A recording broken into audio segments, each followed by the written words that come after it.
નમસ્કાર દર્શક મિત્રો, લોકસામના ન્યૂઝમાં આપનું સ્વાગત છે। હું છું દર્શના જોશી। આજે આપણી સાથે જોડાયા છે હાઈકોર્ટના વકીલ એવા ગાયત્રીબેન વ્યાસ। નમસ્કાર।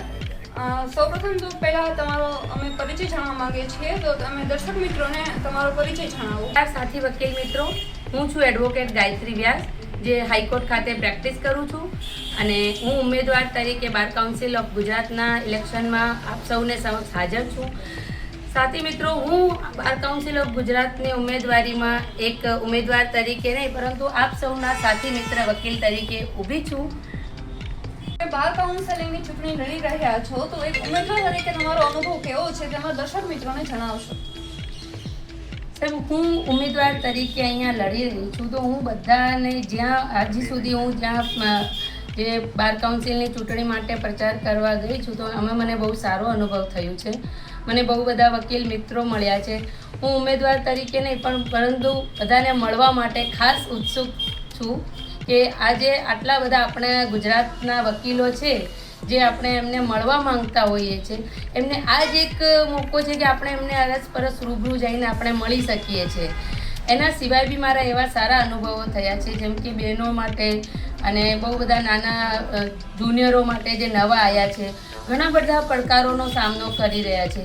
તો હું માનું છું કે આ બધાના જુનિયર્સને આ બધાના જે પડકારો છે, આજે આપણે યુવા પેઢી બધા ભેગા થઈને એમના બધા પડકારોનો સામનો આપણે કરીને આપણે ઘણું બધું સુધાર લાવી શકીએ છીએ। જી, તો બીજો પ્રશ્ન એ છે કે તમારો પ્રચાર કેવો ચાલી રહ્યો છે? મારો પ્રચાર ખૂબ જ સરસ ચાલી રહ્યો છે।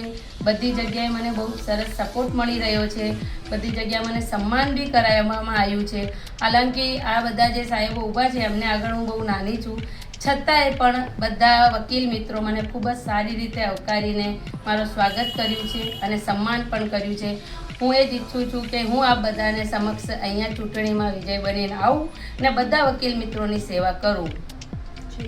ચૂંટણીમાં જીત મળશે તો તમે વકીલો માટે સરકાર પાસે શું માંગણી કરો છો તે અમને જણાવશો?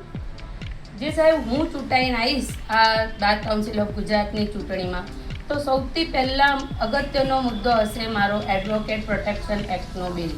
અને બીજું સાહેબ, મારો મુદ્દો રહેશે કે આપણે હેલ્પ ડેસ્કની એક વ્યવસ્થા મારે કરાવવાની છે। બધા જે નાના તાલુકા જિલ્લા કોર્ટ છે ત્યાં એક બાર કાઉન્સિલની હેલ્પ ડેસ્ક કરાવવા માગું છું, જેમાં બધા નાના તાલુકા જિલ્લાઓના વકીલોને અમદાવાદ સુધી ટાઈમ અને પૈસો ખર્ચ ના થાય એવી વ્યવસ્થા હું કરાવીશ।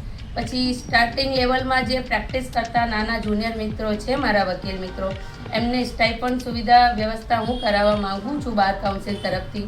અને મેન્ટરશીપ પ્રોગ્રામ કરાવવા માંગુ છું, જે અનુભવી આપણે વકીલ છે એમના જોડે, સિનિયર્સ જોડે એમને મેન્ટરશીપ પ્રોગ્રામ હું કરાવવા માગું છું। એના સિવાય બી ઘણા બધા એવા મુદ્દાઓ છે, મહિલાઓ માટે બી છે અને ન્યૂ કમર્સ કમિટી માટે બી છે કે બધા આવશે ન્યૂ કમર્સ, તો આપણે ઘણા બધા એવા પડકારો સોલ્વ કરી શકીએ જે નાના તાલુકા જિલ્લાઓમાં પ્રેક્ટિસ કરતા વકીલો છે એમના માટે બી। તો હું એ જ ઈચ્છું છું કે હું ચૂંટાઈને આવું ને આ બધા સમસ્યાઓ એમની સોલ્વ કરું। લોકસામનામાં આવવા બદલ આપનો ખૂબ ખૂબ ધન્યવાદ।